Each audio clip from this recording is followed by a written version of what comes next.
the hint for our first team.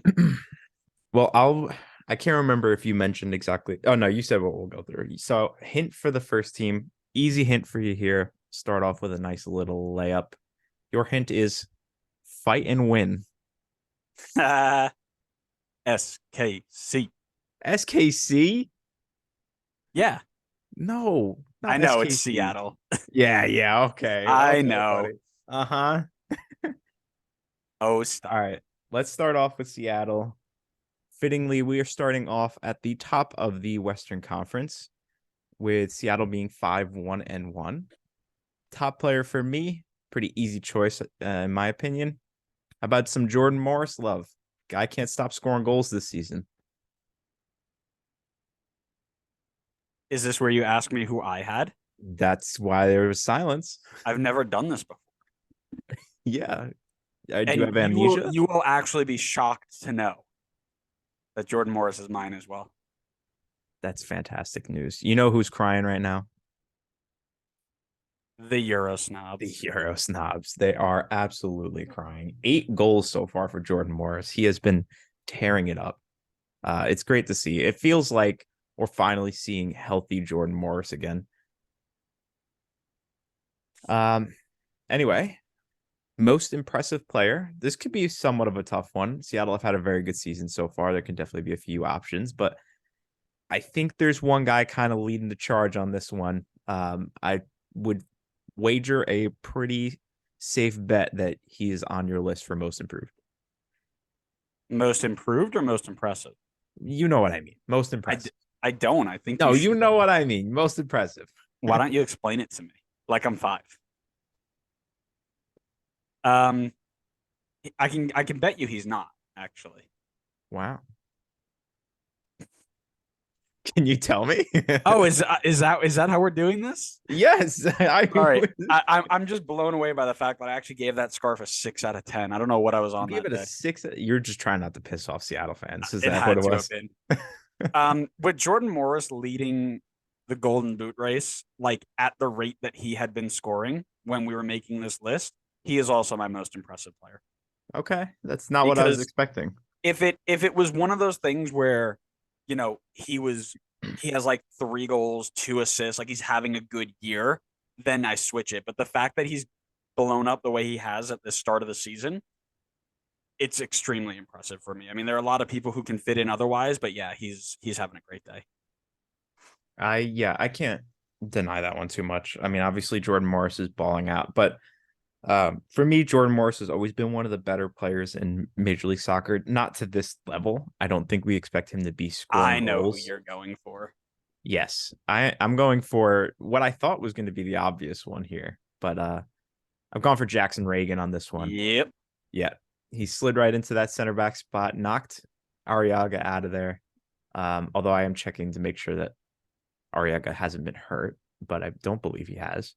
And he's made it his own. I mean, he's part of the backline that's top of MLS right now. So I think he's played really well. He's come in, not really any speed bumps or anything. And he's just continuing the Seattle pipeline of youngsters that come through and excel with this first team.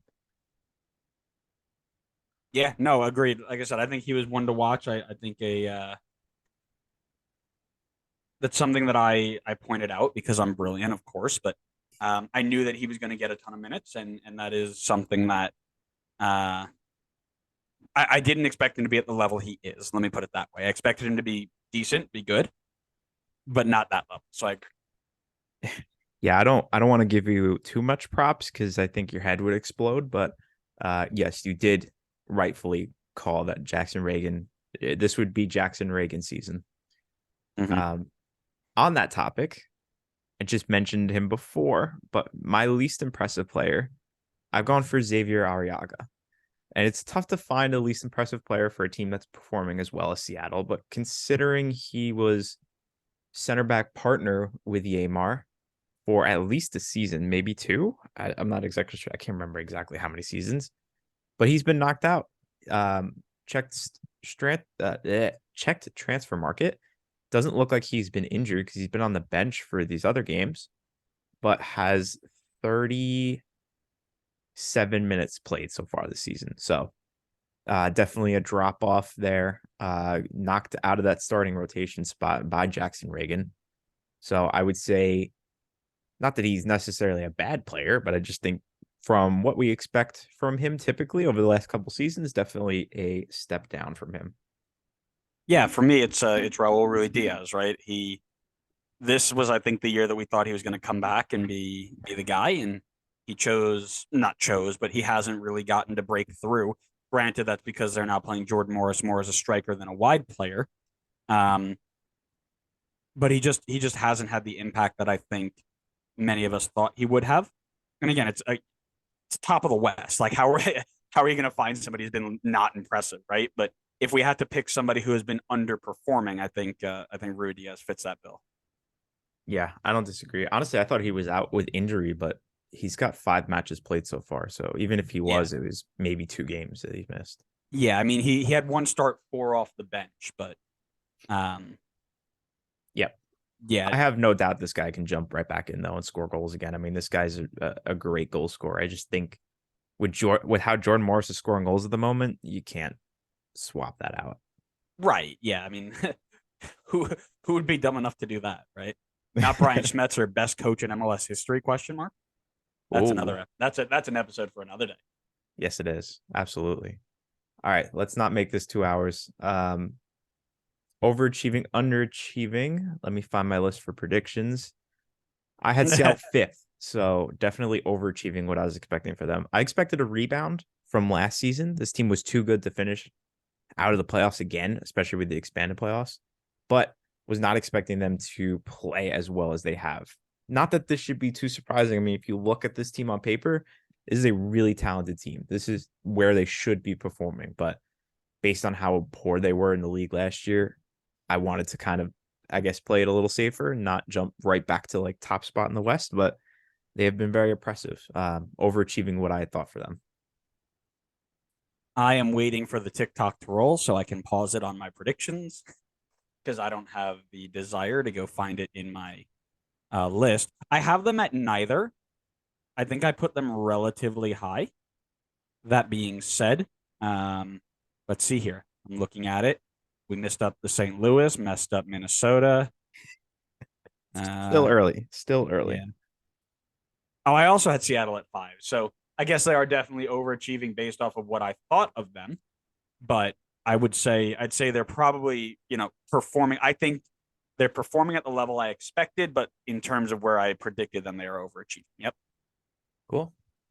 All right, question for you. Are they the favorites for Supporter Shield even over LAFC and FCC? Hmm. Yes. I think that they've got all the pieces to do it. And I think, as we mentioned earlier, I think that it's one last chance, right? Now or never type of thing. So I think they're going to go full send. They've got a really good balance of experience and youth that they can rotate in and out. I'm going to say yes. Okay. Can't really argue with that one too much. I think they're definitely a favorite over FCC, especially with the rumor about Brenner leaving. If he's gone, FCC are not, in my opinion, they're not competing for Supporter Shield. Still definitely going to be one of the better teams in the East, but not for Supporter Shield. LAFC is a tough one. The LAFC team is really good. I'd like to say I'd give the edge to Seattle just for the fact that they don't have to deal with CCL, but CCL is almost over. So there's only so much more time LAFC could potentially be impacted by that. And so far, they've been keeping the pace. I mean, if they win their game in hand, they're top of the West. So Mm-hmm. LAFC just continue to win, continue to be successful. It's hard to put Seattle as a favorite over LAFC. I'm gonna just to be different. I'm gonna give LAFC the slight edge over Seattle at the moment. So here's what I'll say, and we won't make it too long because, like we said, we got a lot to do. I do not see anybody in Seattle's team that's making this big of an impact leaving midway through the year. Denny Bouanga's gone as soon as that window opens up. Has to be. You think in the summer window? Yeah. You think they would like sell him like gone or like sell him and keep him on loan for the rest of the season? No, sell him gone. if there's a team that's looking for players, they're not going to sell him and send him back. This isn't a Gaga Slanina. We don't Yes, need you it's not right like an now. 18-year-old like Right. in his This dude's prime. performing better than anybody could have ever imagined. Hmm. So no shot. Do I think he sticks around? And because of that, as well as they still have Champions League to worry about, they still have all these different things that they're thinking of. I still think Seattle only has to focus on one thing and one thing only, and they're going to do it very, very well. Next, Yeah, that's totally fair. I mean, if Buang is gone, I 100% agree with you. But as long as Buang is here and he's scoring goals as he has been, hard to bet against him.